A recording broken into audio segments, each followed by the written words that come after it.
Imagine you were born 1,000 years ago.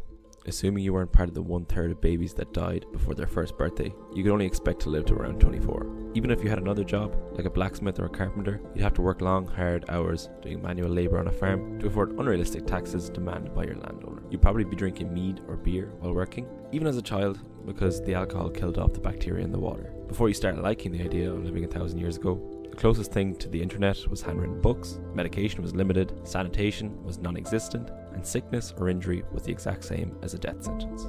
That's not to say there was any shortage of actual death sentences. Crucifixion, drowning, beating to death, burning alive, and impalement are just some of the horrific fates you might have faced. Your car looked like this, your teeth looked like this, your kitchen looked like this, and your chance of a nice sun holiday in July was this.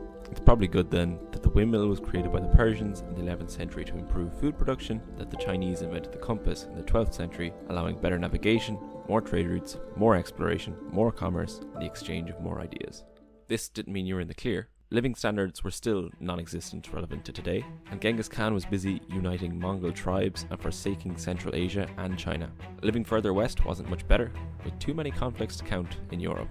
Nonetheless, Yi Qing and Li Tong in China invented the clock in the 13th century, the Italian Bardi and Peruzzi families introduced the first modern banking system in the 14th century, and Gutenberg created the printing press in the 15th century. By now, you could print any message as many times you want, like this one, telling you to hit the subscribe button. You could even use your clock to figure out that it takes just 2 seconds, and you can unsubscribe at any time. If you checked your bank balance after, you'd see that it's completely free. Faraway things got closer, and close-up things got even closer with the inventions of the telescope and the microscope in the 16th century. The telescope allowed Galileo to commit heresy against the church for suggesting that the earth revolves around the sun and not the other way around. The floodgates of science and technology opened in the 17th century. Coffee took over from alcohol as the refreshment of choice. Apples started falling on Isaac Newton's head. Philosophy, astronomy, and cartography saw huge developments.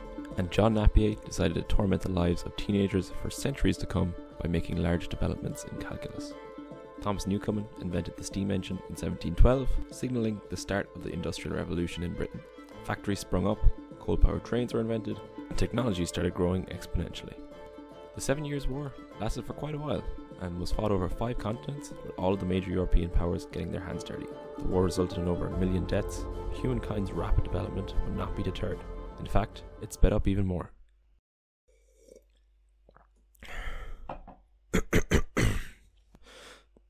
Alexander Graham Bell created the telephone, Thomas Edison created the light bulb, Guglielmo Marconi created the radio, the Wright brothers flew the first airplane, Archduke Franz Ferdinand was assassinated, leading to the war to end all wars, Theodore Farnsworth invented the TV, Alexander Fleming created penicillin, World War II devastated the world and killed millions. Computers the size of living rooms were invented, Neil Armstrong walked on the moon, the internet revolutionized everything, smartphones allow people to access more information than ever, AI is developing at a rate nobody can even comprehend, cars now drive themselves, robots can do everything, rockets are taking off and safely landing again, people are having real conversations about moving to Mars, and chips to integrate people with technology are on the horizon.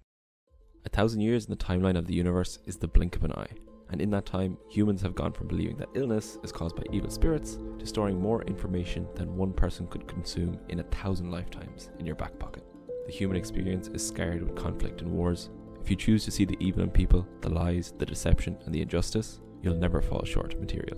But if you choose to see the good, the innovation, the bravery, and the kindness that has brought about the complete transformation of life for the better in the last 1,000 years, you'll have a similarly infinite jar to pull from. If the work done by individuals that are just like you doesn't fill you with awe and show you how incredible people really are, then maybe you're not looking hard enough.